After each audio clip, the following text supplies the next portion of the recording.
Hello there, and welcome. I'm glad you found your way here tonight. You don't need to do anything now. No planning, no solving, no remembering. For the next while, you can simply listen and let your mind rest on gentle, calming facts about the planet you live on, our beautiful Earth. You don't have to stay fully awake for any of it. You're allowed to drift. If you miss a sentence or a whole section, that's perfectly fine. This is not a test. It's just a quiet tour. Think of it as lying back on a soft seat in a slow spacecraft, looking down at Earth through a wide window, while someone quietly points out a few of the planet's quieter secrets. If at any point your eyelids grow heavy, you can simply let them close and let the words become softer and softer in the background of your thoughts. When we talk about planet Earth, it's easy to think of the surface, the places where we live. But Earth as a whole is a rounded, layered world moving through space with its own quiet rhythm. Our planet is roughly spherical, slightly squashed at the poles, and a little wider at the equator. If you could hold a perfectly smooth globe about the size of a classroom balloon, that would be a fairly good model of Earth's overall shape. On average, Earth's radius is about 6,371 kilometers, from the center to the surface. That means that if you could dig a straight tunnel all the way through the planet from one side to the other, you would travel over 12,700 kilometers before you came out again. Of course, you can't actually do that, because most of Earth is not empty space. Under your feet, layer after layer of rock and metal extends downward, all the way to a dense, hot core. One quiet fact about our world is how thin the outermost layer really is. The solid crust of the Earth, the part we stand on, build on, and see in mountains, is very thin compared to the whole planet. If you could shrink Earth to the size of an apple, the crust would be thinner than the apple's skin. On land, this crust is sometimes only a few tens of kilometers thick. Under the oceans, it can be thinner still. Beneath that crust lies the mantle, a much thicker layer of rock that is solid in some ways, but can slowly flow over long timescales, like an extremely thick, slow-moving fluid. Deeper still are the outer core and inner core, made mostly of iron and nickel, with temperatures and pressures far beyond anything on the surface. You never notice any of this in daily life. You feel the ground as firm and unmoving, but far below, the interior of the planet is quietly shifting heat outward and moving materials around over millions of years. Another soft fact is where Earth sits in space. Our planet travels around the Sun at an average distance of about 150 million kilometers. This distance is sometimes called 1 astronomical unit, a simple way of saying the average Earth-Sun distance. At this distance, the sunlight reaching our planet is not too strong and not too weak, a gentle band of warmth that allows liquid water to exist on the surface over much of the globe. Astronomers call this region around a star the habitable zone, the distance range where a rocky planet could, in principle, keep oceans from freezing solid or boiling away completely. Earth sits comfortably inside this band. Too far in, and an Earth-sized world might become more like Venus, with temperatures so high that rocks can soften. Too far out, and it could become an ice-covered sphere with only thin layers of liquid water hidden under thick shells of frozen crust. Our planet's position is not perfect, but it is good enough for long-lived oceans, clouds, rivers, and rain. As Earth orbits the Sun, it also spins on its axis. This spin is what gives us day and night. If you imagine a line running through the planet from the North Pole to the South Pole, Earth turns once around that line in just under 24 hours.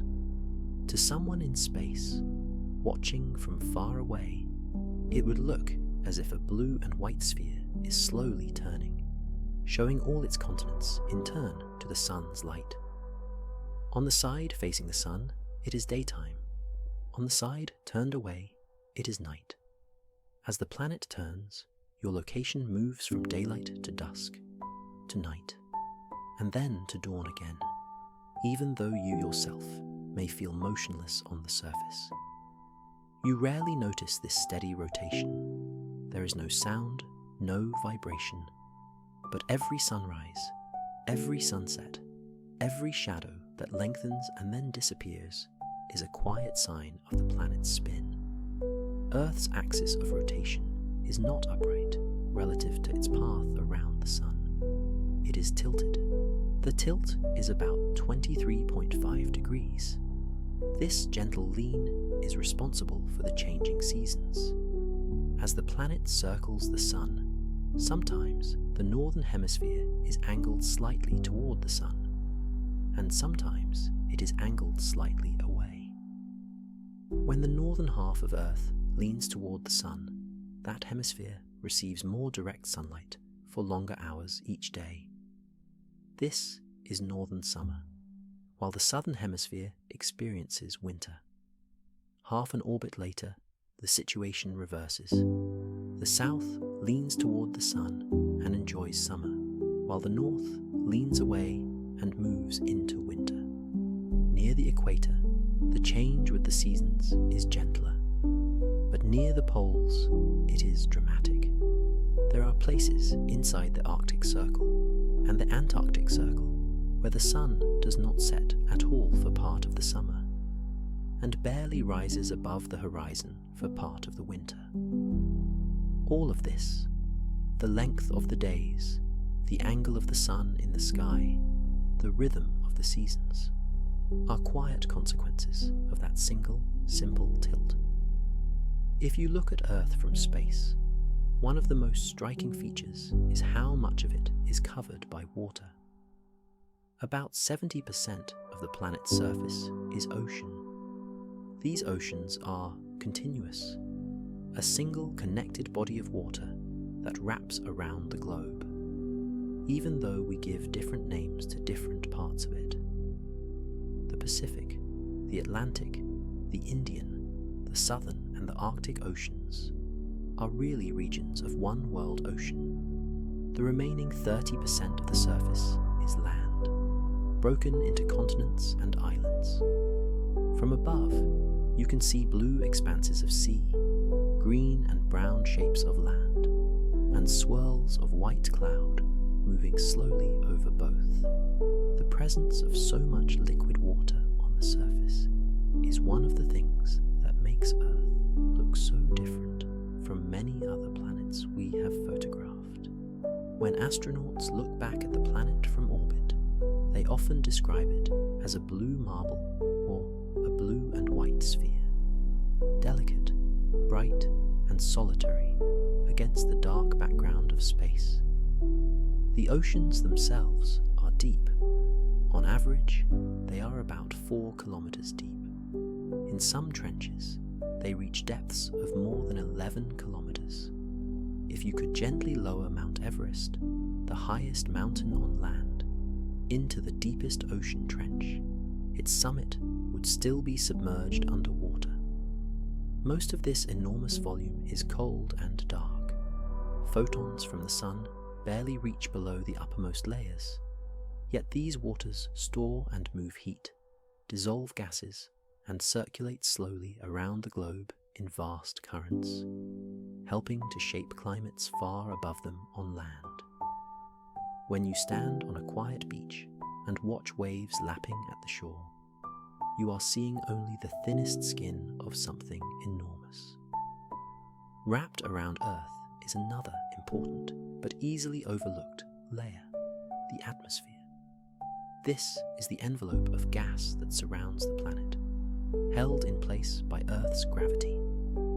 The atmosphere is made mostly of nitrogen, with a significant amount of oxygen, and smaller amounts of argon, carbon dioxide, water vapor, and other gases. If you could compress all of this air down into a uniform shell around the planet, it would still be thin compared to Earth's size. Most of the air that we live in is contained in the first few kilometers above the surface. Higher up, the air becomes thinner, colder, and more rarefied, until, eventually, it blends into space. Even though it is thin, the atmosphere does several quiet jobs that are essential for life as we know it. It holds the oxygen we breathe. It helps regulate temperature between day and night. It spreads warmth around the planet through winds and weather, and it filters some of the harmful radiation arriving from the sun and from space. Without this transparent shell, the surface of Earth would be far less hospitable than the world you are used to. All of these facts can sound large and abstract. Crust and mantle, orbits and tilts, oceans and atmosphere. But as you lie here, perhaps noticing your breath gently moving in and out, you are already inside this system. You are sitting on the thin crust of a rounded planet, spinning quietly, tilted gently, moving in its path around a star. Above you, whether you see it or not, is a sky of air and cloud. Beyond that, space and starlight. Below you, layer after layer of rock and then metal, all the way down to a hot, slowly turning core. None of this demands any action from you. It is simply the background on which your everyday life is drawn. For now, it can also be a soft, neutral place for your thoughts to rest. In a little while, we'll continue with more gentle details about Earth's surface, its continents and oceans, its mountains and plains. But there is nothing you need to prepare. You can simply stay as you are, supported, comfortable enough, with your breath moving at its own pace, while the planet beneath you keeps turning steadily, quietly, through the dark. Now, if you like, we can let our attention move gently outward again, to the patterns on Earth's surface. The planet's crust is not a single unbroken shell. It is divided into large pieces called tectonic plates. These plates fit together a bit like a jigsaw puzzle, though the joins between them are not simple straight lines. Some plates carry mostly ocean floor, some carry continents, some carry a mixture of both.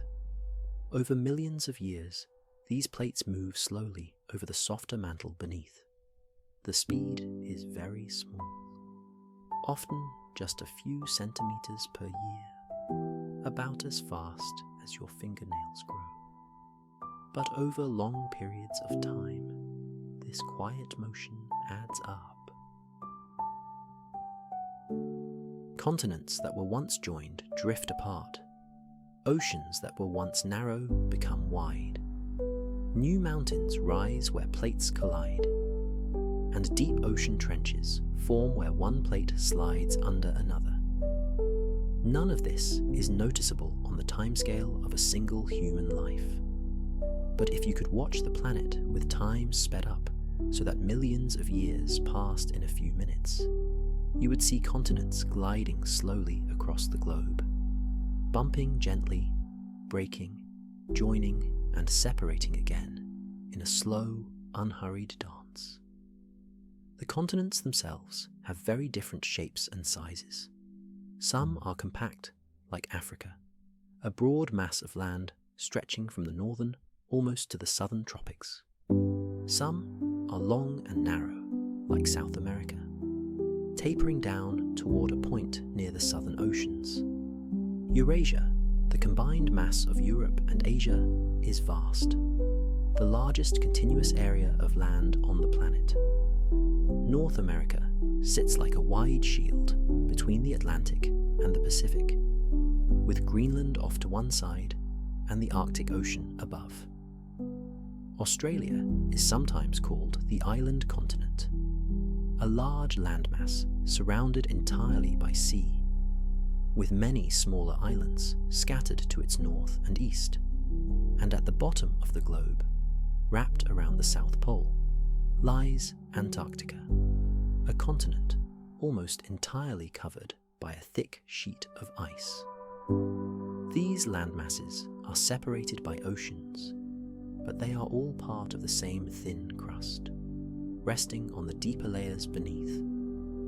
If you could smooth all of Earth's land and sea floors to a perfect level surface, the entire planet would be covered by about 3 kilometers of water. Mountains and deep ocean trenches are variations on that ideal level.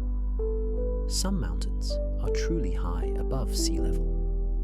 The Himalayas, for example, contain many peaks over 8,000 meters. Mount Everest, one of the most famous, rises to about 8,849 meters above sea level.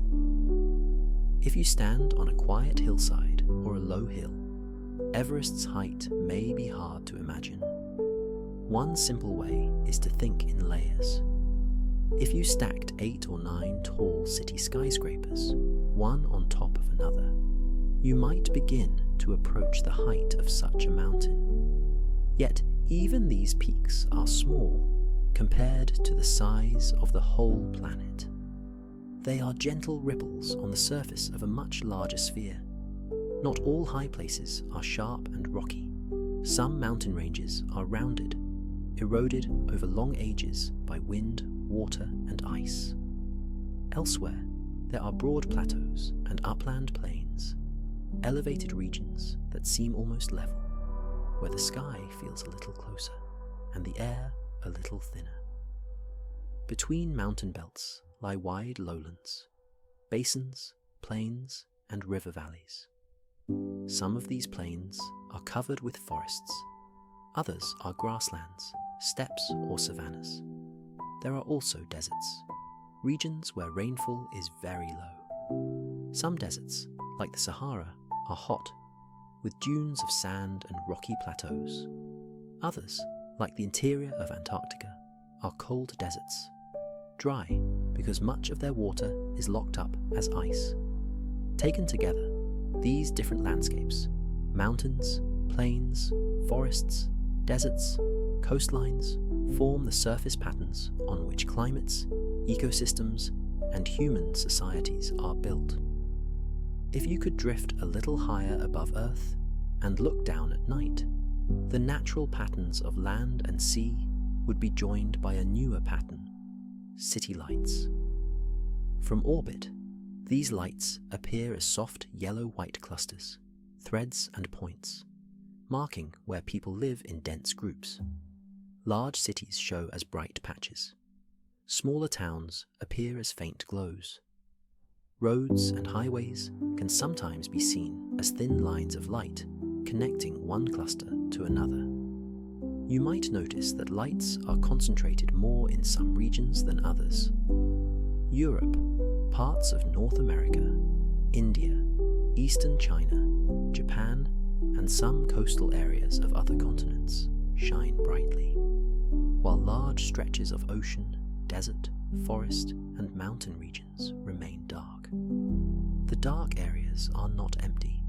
They may contain small communities, wildlife, or simply natural landscapes without many artificial lights.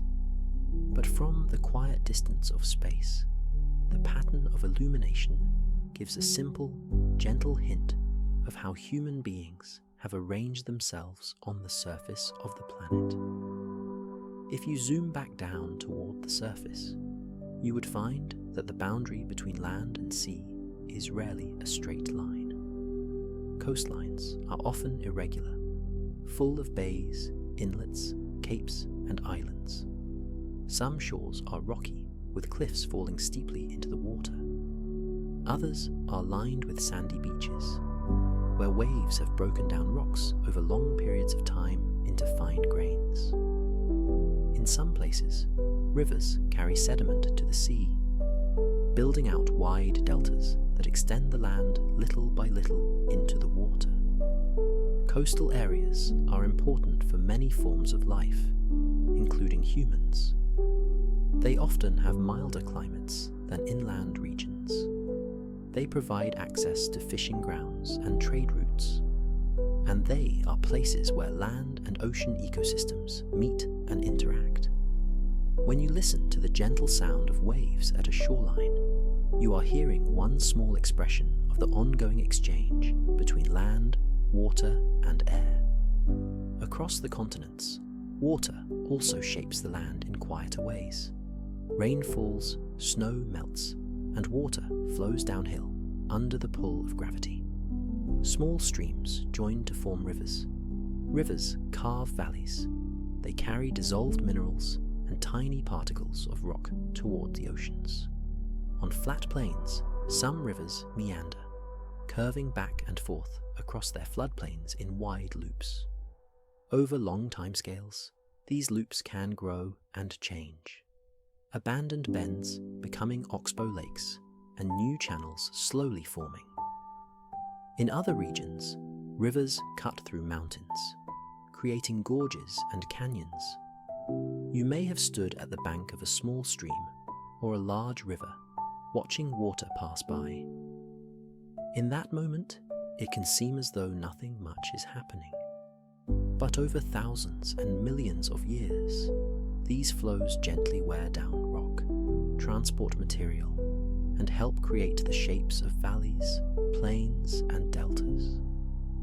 Underneath the surface and the visible landscapes, there is also the presence of life. Earth is the only planet we currently know that supports a rich, complex biosphere. The web of living organisms that occupies land, water, and air.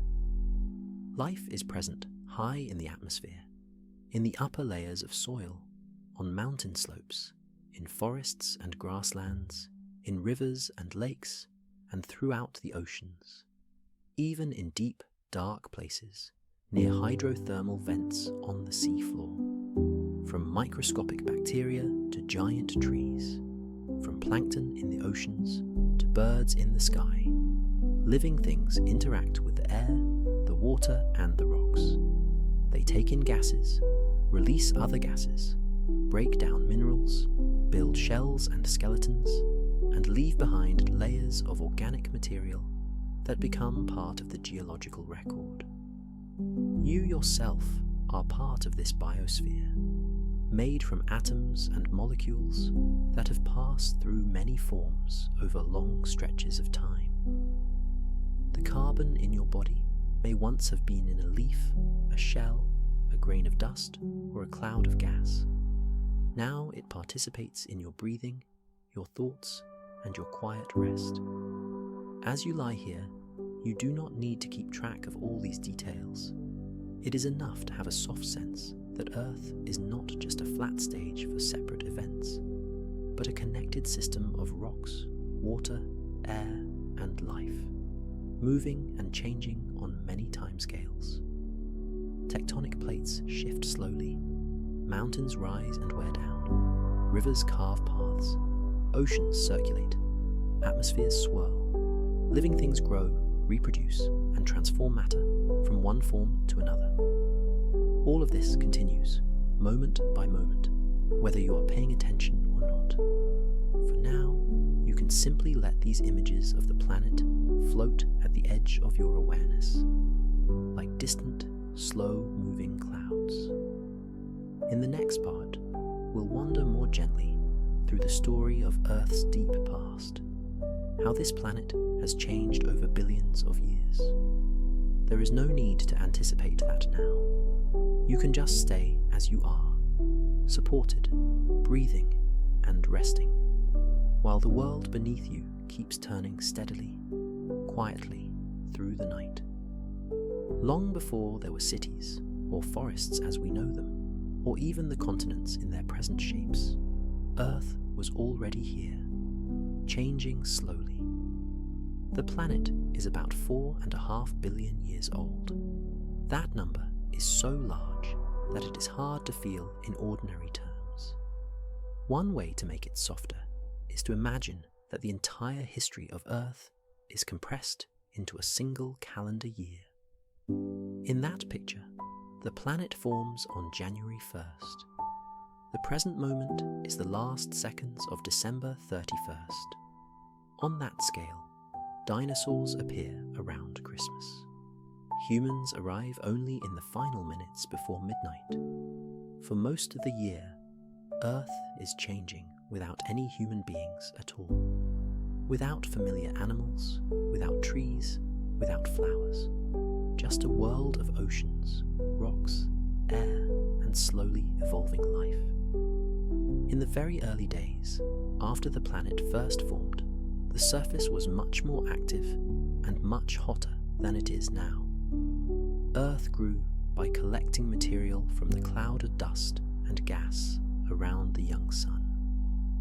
Collisions with other objects, some of them large, released vast amounts of energy, heating the surface and interior. At some point, a particularly large collision may have taken place, involving a Mars-sized body striking the early Earth. Debris from this impact is thought to have collected to form the Moon. The exact details are still being studied, but the idea gives a quiet explanation for why the Earth and Moon share some similar materials, and why the Moon orbits so closely. Over time, the outer layers of Earth cooled enough for a crust to form. Volcanoes released gases. Water vapor condensed. Oceans began to appear. The sky, which might once have been filled with dust and clouds, gradually cleared. The earliest atmosphere was very different from the one you breathe today. It likely contained little or no free oxygen. Instead, it was a mixture of gases such as carbon dioxide, nitrogen, water vapor, and other components released from the interior. Life, when it appeared, was microscopic, simple cells living in the oceans. For a long time, these early life forms would not have been visible to the naked eye. They did not build forests or coral reefs, but they still changed the planet in subtle ways. Some of these microorganisms developed a remarkable ability. They could use sunlight to power chemical reactions that split water and captured carbon dioxide. A byproduct of this process was oxygen. Over immense spans of time, this photosynthesis by tiny organisms released oxygen into the oceans and then into the atmosphere. At first, much of that oxygen reacted with dissolved iron and other substances, forming bands of iron-rich rock that can still be found today. Only after those sinks were filled did oxygen begin to accumulate in this air. The gradual build-up of oxygen in the atmosphere was one of the great transitions in Earth's history. Oxygen made new forms of metabolism possible. It also changed which molecules could remain stable at the surface. Some organisms may have struggled with these new conditions. Others adapted and took advantage of the extra energy that oxygen-based processes provided. Much later, this paved the way for larger, more complex organisms, including animals and plants. But for a very long time, life on Earth remained simple, mostly single-celled, often living in layered communities on the seafloor, around hot vents, or in shallow, sunlit waters. If you could have visited Earth during much of its early history, you might have seen vast, quiet oceans, bare rocks, and strange microbial mats at the shorelines, but no trees, no insects, no birds, no familiar animals. The continents have also changed greatly over deep time. Tectonic plates do not just move randomly. They sometimes come together to form supercontinents, large landmasses where many of today's continents are joined. At other times, those supercontinents break apart and the fragments drift away. This cycle has probably happened more than once. Names like Rodinia, Pannotia, and Pangaea are given to supercontinents that geologists infer from patterns in rocks, fossils, and magnetic signatures. Pangaea, for example, existed a few 100 million years ago. In that configuration, what is now Africa, the Americas, Europe, Asia, and other regions were connected in one large mass, surrounded by a global ocean. As plate motions continued, Pangaea eventually broke apart. New ocean basins opened, the Atlantic widened, land masses drifted toward their present positions. If you could watch a time-lapse of the last few 100 million years, with the continents sketched out on a spinning globe, you would see the outlines gradually sliding, bending, and separating, like slow-moving rafts on a deep, dark sea. Climate has also shifted many times during Earth's long history. There have been warmer periods when tropical conditions extended much closer to the poles, and colder intervals when ice sheets covered large areas of land. In some ancient ice ages, glaciers advanced far from the polar regions, leaving behind scratches in rocks and deposits of material that still can be found today. At other times, greenhouse gases in the atmosphere were more abundant, trapping more heat and creating warmer conditions. The distribution of land and sea, the height of mountain ranges, the composition of the atmosphere, and the brightness of the sun have all contributed to these long, slow changes. Against that background, shorter-term variations occur, but the overall pattern over hundreds of millions of years is one of gentle swings between different climate states. Life itself has evolved through many stages. At first, there were only simple cells. Later, some cells formed partnerships, joining together to create more complex organisms with specialized parts. Over time, multicellular life spread through the oceans. Soft-bodied creatures appeared. Then, in what geologists sometimes call an explosion of diversity, many new body plans and hard parts emerged. Shells, exoskeletons, and internal skeletons became more common. Animals swam, crawled, and burrowed in the ancient seas. Plants and other organisms gradually colonized land, first in simple forms, then as more complex forests. Insects took to the air. Amphibians and later reptiles moved across the continents. For long stretches of time, dinosaurs were among the dominant large animals on land. The details of these evolutionary pathways are intricate, full of branching possibilities, extinctions, and new beginnings. But at a softer level, what matters here is that life on Earth has not been static. It has changed, adapted, and diversified in response to shifting conditions. There have also been episodes of loss.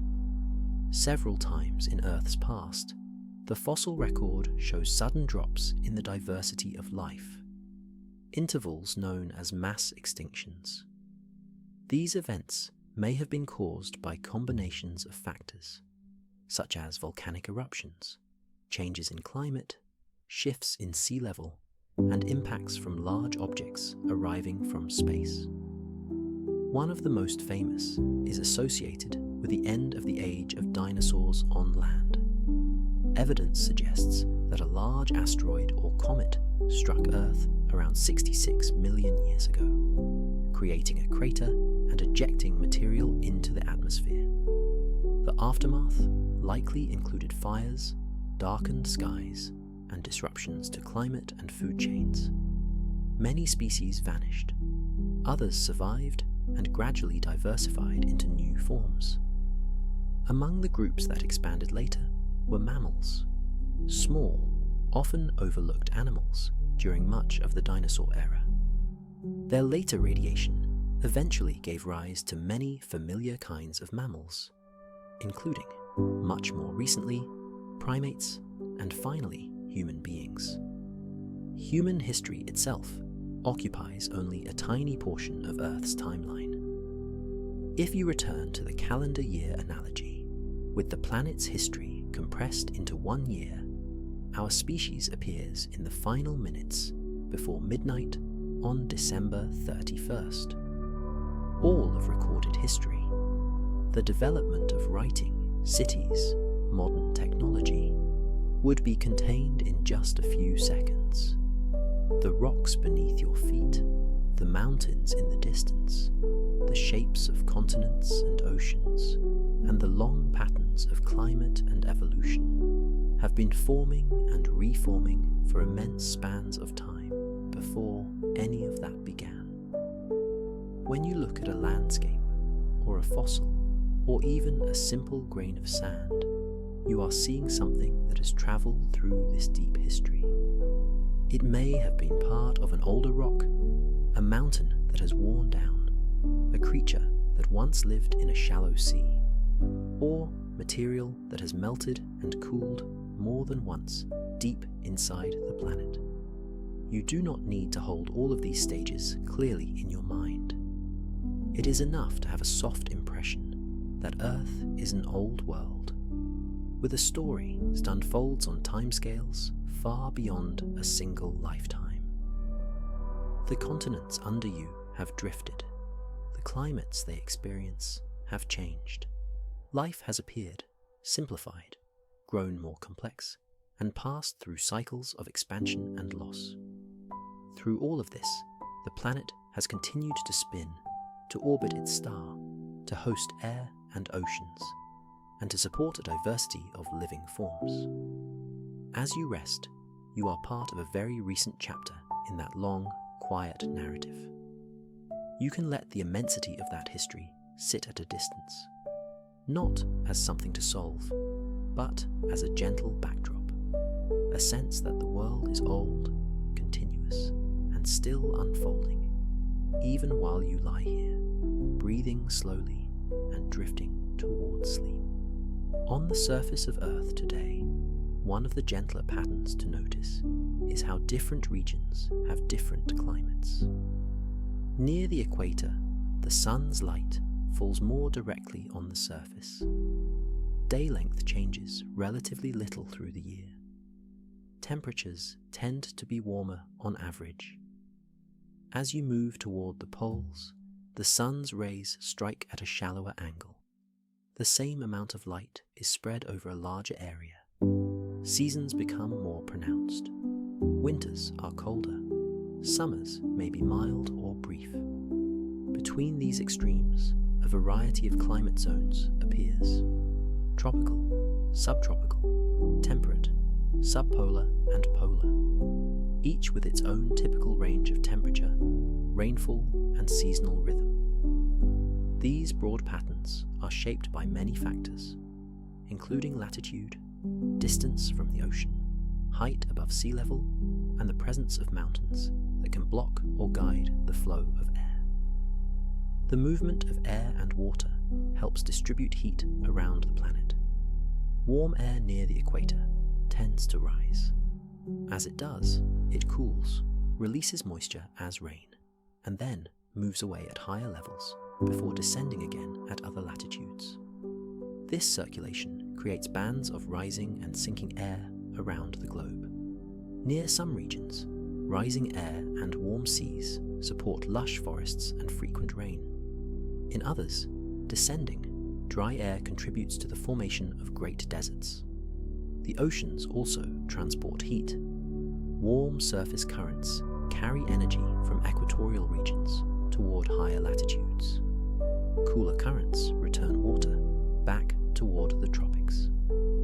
These slow-moving flows influence coastal climates, making some regions milder in winter and cooler in summer than their latitude alone would suggest. When you feel a gentle sea breeze on a shoreline, or notice that some coastal cities have more moderate weather than inland places at the same distance from the equator, you are sensing small expressions of these large-scale patterns.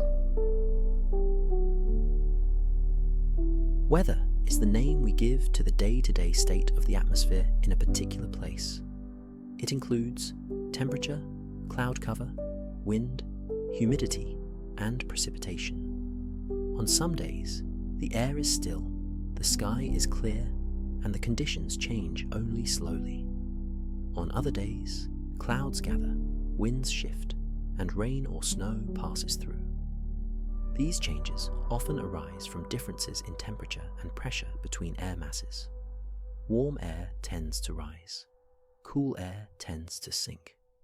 As these regions of air move and interact, fronts and systems form, bringing bands of cloud, rain, or clear skies. From the surface, this can feel very local. You might notice a light breeze in the trees, a patch of sunlight on the floor, a passing shower. Seen from above, the same events are part of broad swirls and streaks of cloud that can stretch for hundreds of kilometers. Satellites in orbit routinely capture these cloud patterns, revealing spirals around low-pressure systems, long fronts marking boundaries between air masses, and gentle waves rippled across the tops of clouds. The water cycle links the oceans, the atmosphere, and the land.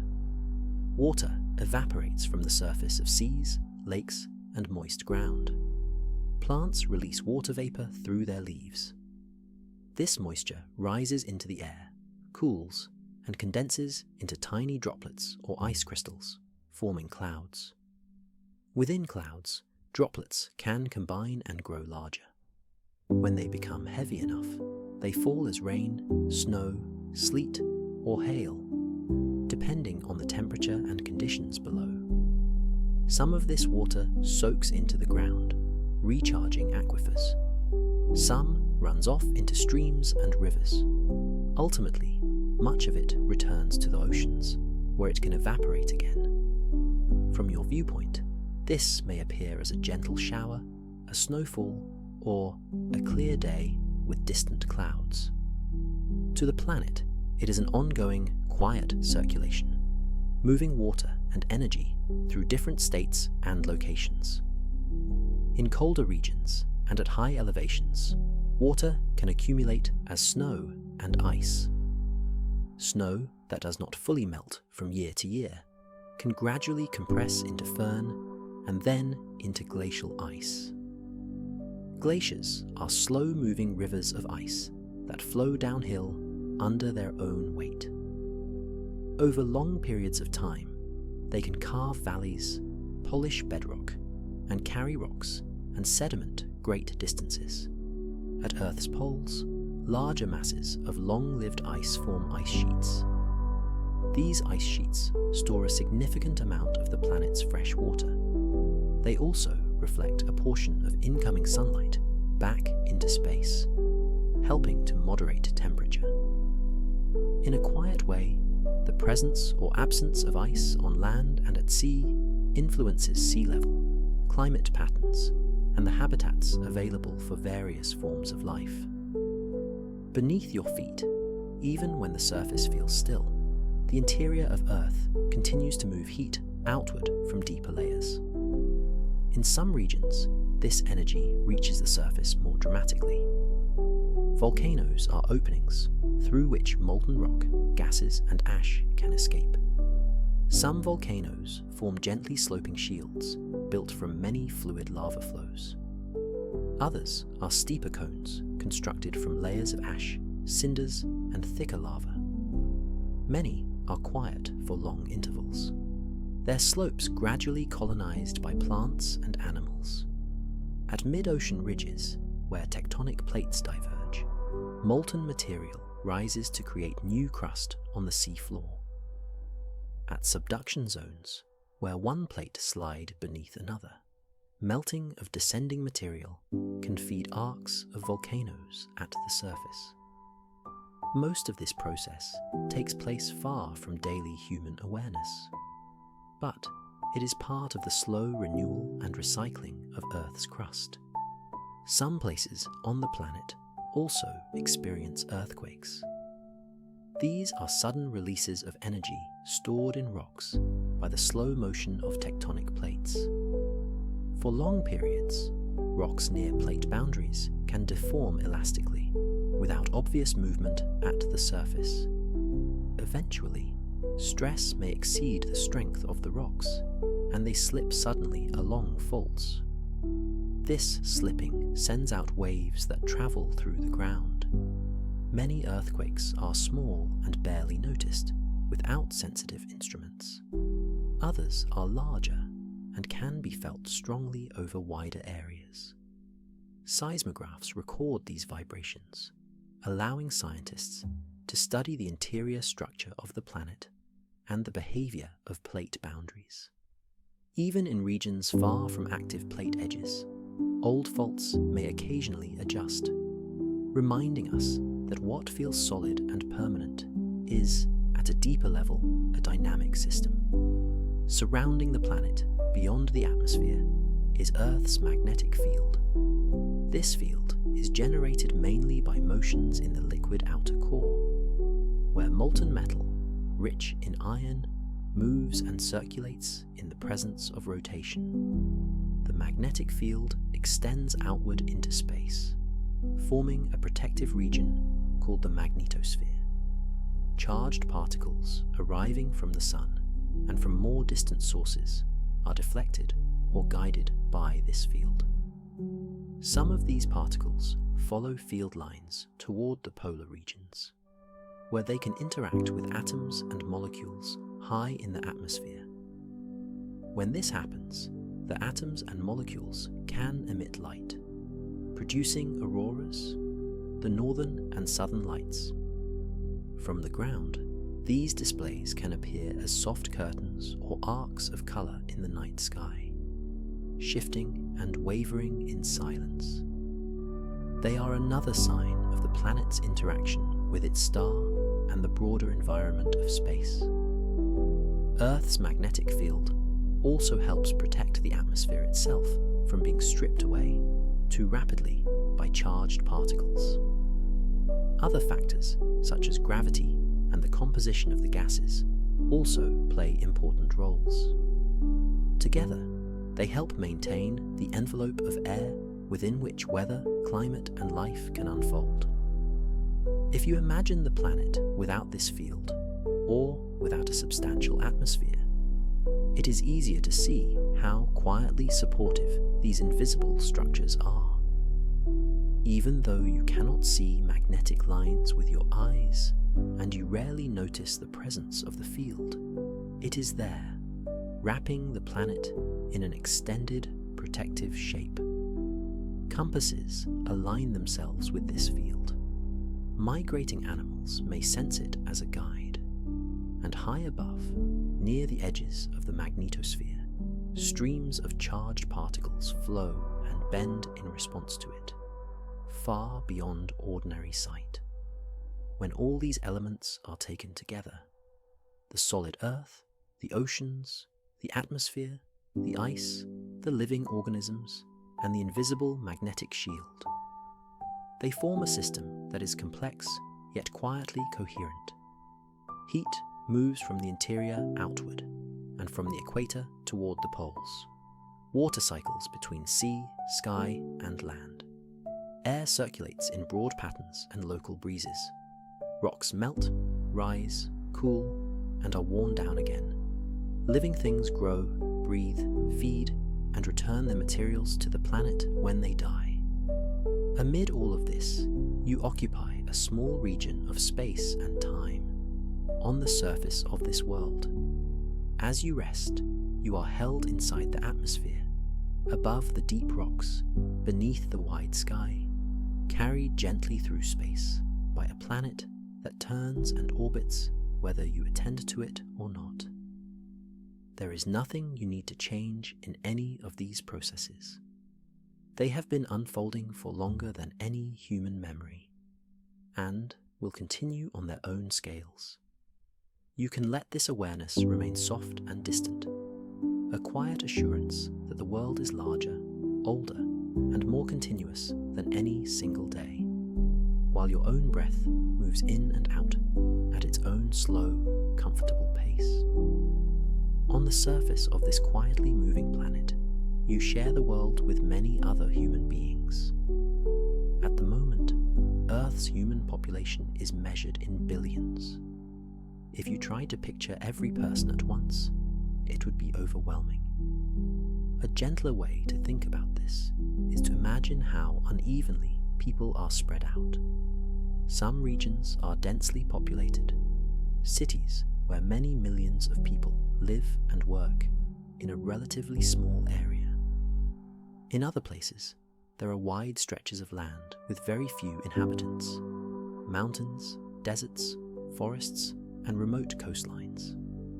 From high above, as night falls, you can see this distribution in the pattern of lights. Clusters of brightness mark urban areas.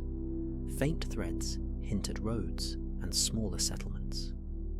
Large dark regions show where human presence is sparse. Even in a city, when you are indoors at night, it is easy to feel as if your own experience is the whole world. But if you step back in imagination, you can sense that you are one person among many, each with their own viewpoint on the same planet, each resting, waking, moving at slightly different times. Because Earth is round and rotates, different places experience day and night at different moments. To keep track of this, humans have created a system of time zones. The globe is divided, roughly, into bands running north-south. Within each band, clocks show approximately the same time of day. When the sun is near its highest point in the local sky, it is called midday. As Earth turns, that band of midday moves slowly westward. In regions further east, the day has already advanced. In regions further west, morning is still beginning, or night has yet to end. At any moment, there are places on the planet where the sun is rising, places where it is setting, places in bright afternoon, and places in the depths of night. If you could see all these time zones at once from a quiet vantage point in space, you would notice a softly moving boundary between day and night, sliding over land and sea. As you prepare to sleep, others are starting their workday, walking through midday streets, or watching evening arrive. The same planet, the same rotation, experienced from many different longitudes as a gentle rhythm of waking and resting. The pull that keeps you resting on the surface is gravity. Every object with mass attracts other objects. The gravity of Earth is strong enough to hold the atmosphere, the oceans, and everything on the surface close to the planet. If you drop an object, you see the effect directly. It accelerates downward towards the ground. If you jump, you rise briefly and then return. The average strength of gravity at Earth's surface is about 9.8 meters per second squared. This means that for each second an object is in free fall, its downward speed would increase by about 9.8 meters per second if no other forces acted on it. You do not need to calculate anything to feel this. You sense it simply as weight, as the pressure of your body against whatever supports it. If you were on a more massive planet with stronger gravity, you would feel heavier. On a smaller body, like the Moon, you would feel lighter. Astronauts on the Moon, for example, could jump higher and move objects that would be difficult to handle on Earth. Here, in your current position, you experience just the right amount for your bones, muscles, and inner sense of balance to feel familiar. The surface of Earth is not at one uniform height. If you measure from the center of the planet, the highest points are not necessarily the tallest mountains above sea level. Because Earth is slightly wider at the equator than from pole to pole, points on the equatorial bulge are a little farther from the center.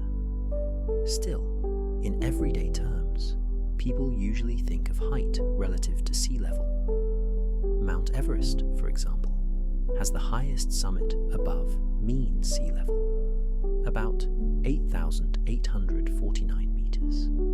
The lowest point on land in terms of natural surface is the shoreline of the Dead Sea, more than 400 meters below sea level. However, if you include the ocean floor, there are deeper places. The Mariana Trench in the Western Pacific contains one of the deepest known points in the world's oceans, the Challenger Deep, over 10,000 meters below the surface. If you placed Mount Everest into that trench, its summit would still be underwater. Between these extremes, most of Earth's land lies within a few hundred to a few thousand meters above sea level, and most of the seafloor is a few kilometers deep.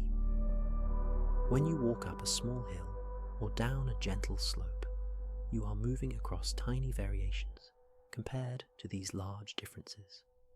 A small, personal journey on a vast, uneven surface.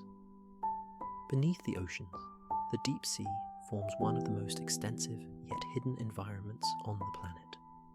Light from the sun penetrates only the upper layers of water. Below a certain depth, the sea becomes very dim, then completely dark. Pressure increases with depth. Temperatures are often close to freezing. Yet even in these conditions, life persists. Many deep-sea organisms are adapted to low light or no light at all. Some produce their own light through bioluminescence, small points or patterns of gentle glow used for communication, camouflage, or attracting prey. On the seafloor, particles drifting down from the surface, waters, provide a slow rain of food. In some special locations, such as hydrothermal vents, chemical energy from the interior of Earth supports communities of organisms that do not rely directly on sunlight. These ecosystems are built on chemosynthesis, a process in which microbes use energy from chemical reactions to build organic compounds. From your perspective at the surface, the deep sea is usually out of sight, but it forms a large portion of Earth's living space, quiet, dark, and very different from familiar land environments. On land, another subtle component of Earth's system is the soil. Soil is not just dirt. It is a mixture of mineral particles, organic matter, air, and water, home to countless microorganisms, fungi, small animals, and plant roots. It forms slowly from the breakdown of rocks combined with the remains of living things. Rain, temperature changes, and chemical reactions help weather rock into smaller fragments. Plants and organisms add organic material as they grow, die, and decompose. Over time, distinct layers can form: an upper, darker layer, richer in organic matter, and lower, lighter layers with more mineral content. Healthy soils support plant growth, which in turn supports many other forms of life. They also help store and filter water and play a role in cycling elements such as carbon and nitrogen. When you walk across a patch of grass or a forest floor, you are stepping on a complex living system that stretches downward beyond the immediate surface, quietly supporting roots, seeds, and small organisms in ways that are easy to overlook. Forests are one example of how life on Earth organizes itself into larger structures. A forest is more than just a collection of trees. It includes understory plants, shrubs, mosses, fungi, animals, insects, and microbes, all interacting with each other and with the soil, water, and air. Different kinds of forests occupy different climates. In tropical regions, rainforests can be dense, with many layers of vegetation, high biodiversity, and relatively stable temperatures. In temperate zones, deciduous forests may appear, where trees shed their leaves in autumn and regrow them in spring. In colder areas, coniferous forests dominated by pines, spruces, and firs can stretch across large regions. Each type of forest plays a role in storing carbon, modulating local climate, and providing habitat. From above, large forested areas appear as broad patches of green, changing colour with the seasons in some regions, staying more constant in others. From within, a forest feels like a shaded, layered space, with sounds softened by leaves, needles, and branches. Grasslands offer a different pattern. In these ecosystems, grasses and herbaceous plants dominate the landscape with fewer trees. Prairies, steppes, savannas, and pampas are all types of grassland, each shaped by particular combinations of climate, soils, and grazing animals. Grasslands can support large herds of herbivores, such as bison, antelopes, or other grazing mammals, as well as predators, birds, insects, and other organisms adapted to open spaces. Their soils are often rich in organic matter. Winds may move more freely across these open expanses, and the sky can feel wide and close.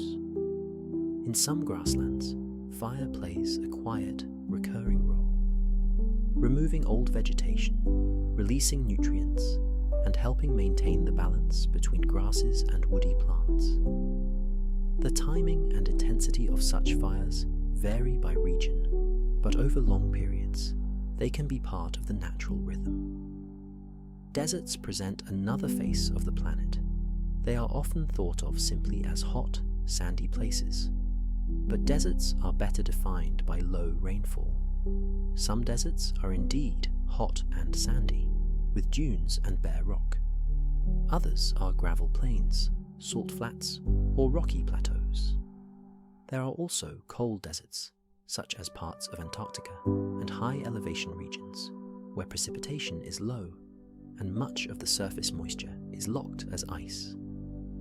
Life in deserts is adapted to dryness and often to large temperature swings between day and night. Plants may have deep roots, thick skins, or specialized tissues to store water. Animals may be active at night when temperatures are lower and rest in shade or underground by day. To someone passing through quickly, a desert might appear empty, but with closer attention, you can find subtle patterns of life. Tracks in the sand, small bushes, insects, reptiles, birds and mammals that move quietly through this more extreme environment. At the edges of continents near the poles and on high mountains, cold environments dominate. Tundra regions can have short growing seasons, low temperatures, and ground that remains frozen for much of the year beneath a seasonally thawed surface layer. This perennially frozen ground is called permafrost. Despite the challenging conditions, tundra supports specialized plants, such as mosses, lichens, and hardy shrubs, along with animals adapted to cold climates. Farther toward the poles, sea ice forms and melts with the seasons. In the Antarctic interior, ice sheets cover the land to great thicknesses. Even here, life is present. In the surrounding oceans, in isolated pockets, melted by geothermal heat, and in sparse communities on rock outcrops where conditions allow. From a distance, these cold regions can look empty and simple, stretches of white and pale blue. But up close, they too contain layers of detail, patterns in snow and ice, traces of wind, and signs of organisms tuned to low temperatures and limited light. Across all these environments, forests, grasslands, deserts, tundra, oceans, rivers, mountains, and plains, Earth's biosphere forms a connected web.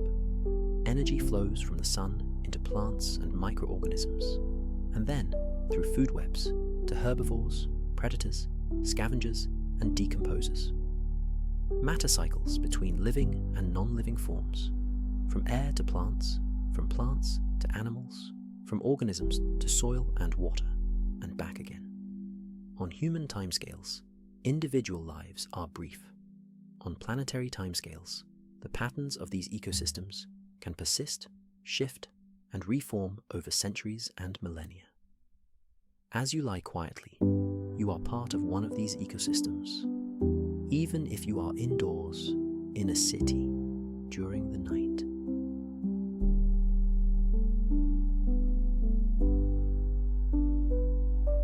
The air you breathe has been shaped by forests, oceans, and tiny photosynthetic organisms. The water you drink has passed through clouds, rivers, and rocks. The materials around you come from ores, soils, and older life. All of this belongs to the larger picture of a living planet, complex and active, yet also capable of being a calm background for your own rest. You do not need to hold all these connections in sharp focus. It is enough to let them fade into a soft awareness, a gentle sense that while you are here, breathing slowly, millions of quiet processes are continuing around you, on land, in water, and in the air. High above the surface, beyond clouds and weather, Earth is accompanied by a single large natural satellite, the Moon. The Moon orbits the planet at an average distance of about 384,000 kilometers. It takes a little over 27 days to complete one orbit relative to the stars, and about 29.5 days to move through one full cycle of phases, as seen from Earth. From the ground, you notice the Moon changing shape over time, from a thin crescent to a half circle to a full disk and back again. This change in appearance is not because the Moon itself is altering shape, but because the angle between the Sun, the Moon, and Earth is changing. Half of the Moon is always lit by the Sun. The phase you see depends on how much of that lit half is facing your side of Earth. When the Moon is new, the sunlit side faces away from you, and the Moon is hard to see in the sky. When it is full, the sunlit side faces toward you, and the Moon appears as a bright circle against the darkness of night.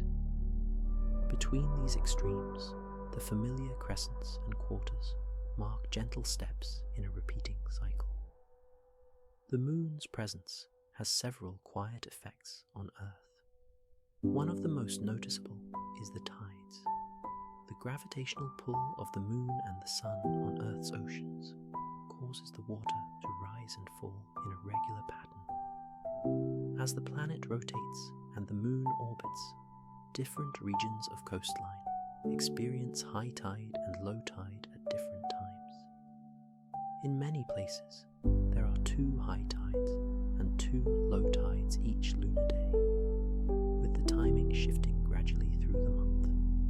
To someone standing on shore, the movement of the tide can feel slow and steady, water creeping higher on the beach, or retreating quietly back toward the sea. Over long periods, these regular rises and falls influence coastal ecosystems, shaping where certain plants grow, where animals feed, and how sediments are moved. The Moon's gravity also helps stabilize the tilt of Earth's axis over long timescales, reducing some of the extreme variations that might otherwise occur. In this way, a companion world smaller than Earth plays a subtle role in the long-term stability of the planet's climate and rotation. From the surface, the sky above can look very different depending on time of day, weather, and location. During the day, sunlight scattered by the atmosphere makes the sky appear blue. The scattering is more effective for shorter wavelengths of light, such as blue, than for longer wavelengths, such as red. As a result, light from the sun arrives at your eyes after having been diffused and softened by many tiny particles and molecules in the air. At sunrise and sunset, the sun's light passes through more atmosphere at a shallow angle. More blue light is scattered out of the direct beam, leaving a greater proportion of red and orange tones for you to see. That is why dawn and dusk often display warm colours along the horizon, even though the sun itself has not changed. At night, with the sun below the horizon and the sky clearer of scattered light, stars become visible, points of light from distant suns within the galaxy.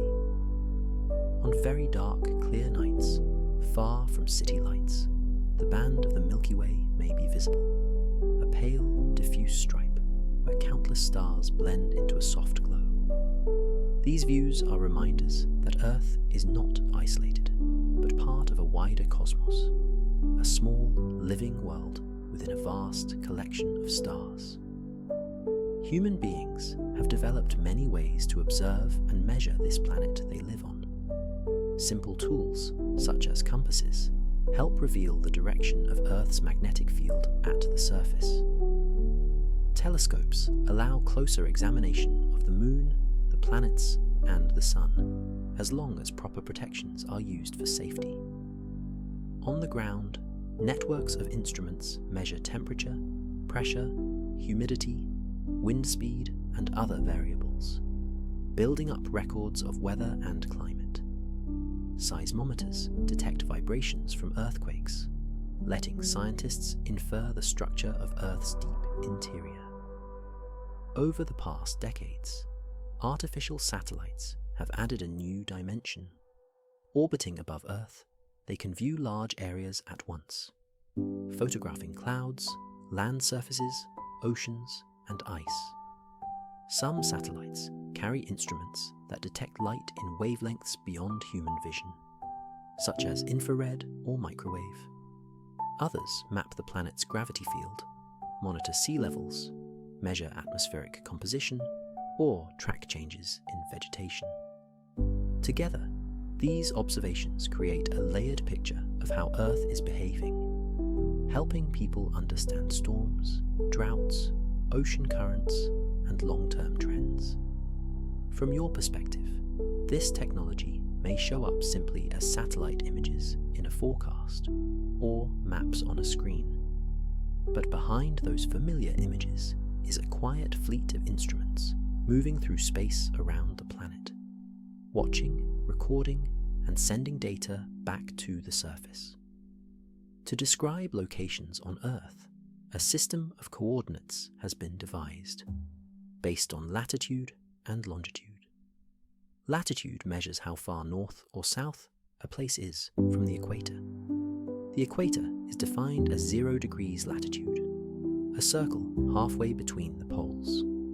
The North Pole is at 90 degrees north, and the South Pole at 90 degrees south. Lines of latitude run east-west around the globe, parallel to the equator. Longitude measures how far east or west a place is from a chosen reference line. That reference, called the prime meridian, passes through Greenwich in London. Longitude is measured in degrees east or west from that line, up to 180 degrees.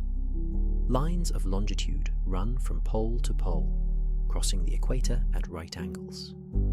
Together, latitude and longitude allow any point on Earth to be described by two numbers. From these numbers, maps, navigation systems, and positioning tools can determine where you are relative to other places.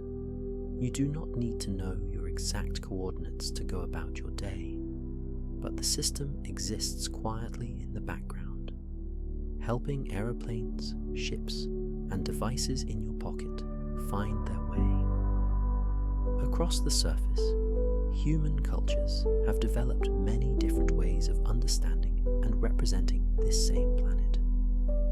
Maps, globes, and atlases are one common form. On a flat map, it is impossible to represent a sphere without some distortion. Different map projections make different compromises.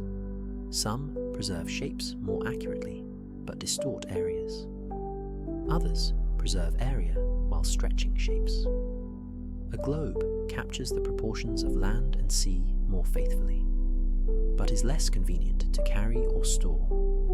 Beyond physical maps, people also make conceptual maps of climate zones, languages, time zones, ecosystems, and many other features. Each of these views highlights some aspect of the planet while simplifying others. From a certain angle, Earth can be seen as a world of continents and oceans. From another, as a network of climates. From another, as overlapping regions of culture, language, and history.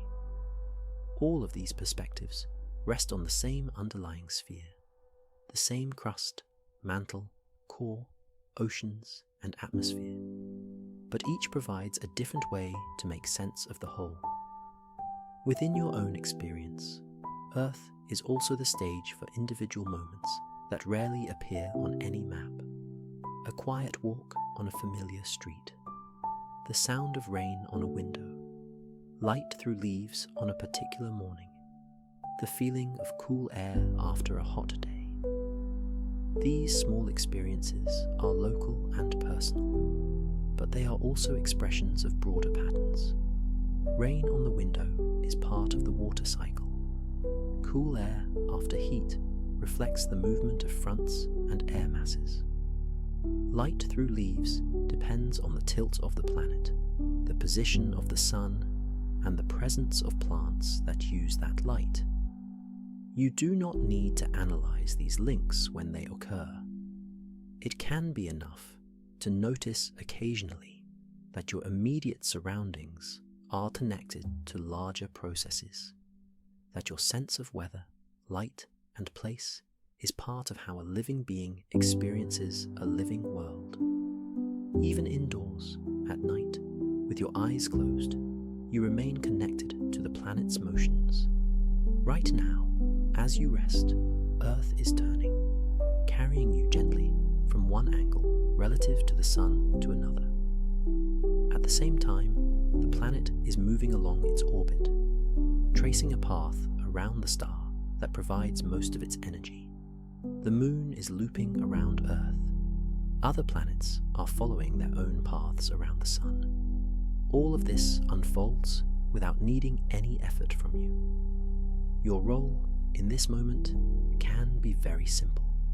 You can allow your body to feel supported. You can notice, if you wish, the slow rhythm of your breathing.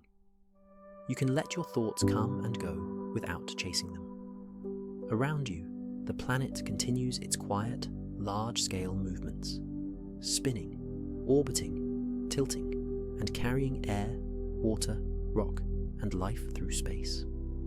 You are part of this system, held gently on the surface of a rounded world. For now, it is enough to rest here, on this small point on the globe, while Earth keeps turning steadily, calmly underneath you.